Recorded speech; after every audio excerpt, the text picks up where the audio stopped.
Hello and welcome to another Daily Dose of Insights powered by Container xChange. My name is Christian, and every other day we bring to you the key news, stories, and data points that move container markets and hence your business.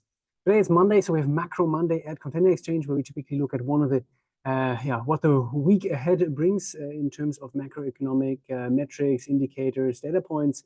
So let me just quickly share my screen to show you a little bit of what I'm talking about.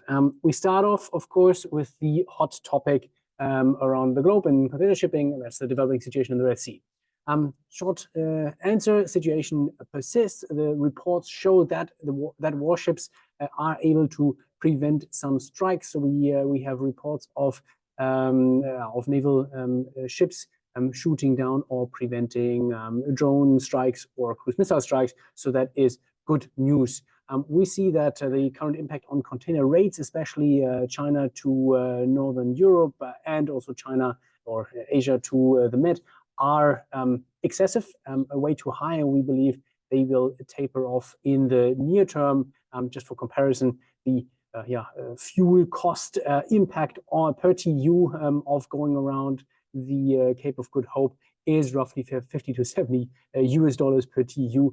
So freight rate increase of 2,000, 2,500 US dollars is just absolutely excessive. We also see some container price impact, especially in Northern Europe, but that is also not excessive yet. So the oversupply of assets, in this case containers, still prevents higher increases of container prices.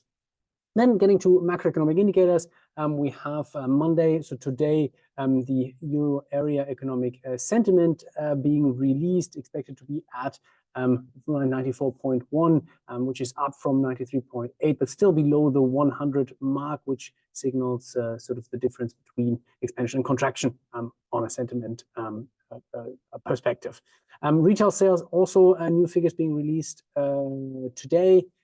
Expected down -0.3% month over month. There's a 0.1% growth that was reported in the previous month. So also there, not only sentiment is still negative and below the 100 mark, but also we see retail sales acting now negatively. And then on Thursday, we have US year-over-year inflation rates coming in. Expect that 3.2 versus a 3.1% previously. And that's the overall inflation rate. Core inflation rate is expected to remain stable or at least decrease a little bit. Of course, the question here is, does this reduce the likelihood of a near-term rate cut by the Fed, on which many in the markets are betting right now? And then on Friday, ending the week sort of in China, we have the Chinese inflation rate, year-over-year rates coming in.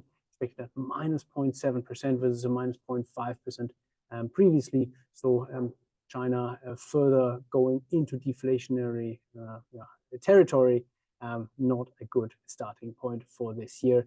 But as we've reported on Friday in our Fundamentals Friday session, there are a few factors that put us in a more hopeful situational perspective vis-a-vis China. So feel free to check out that episode too.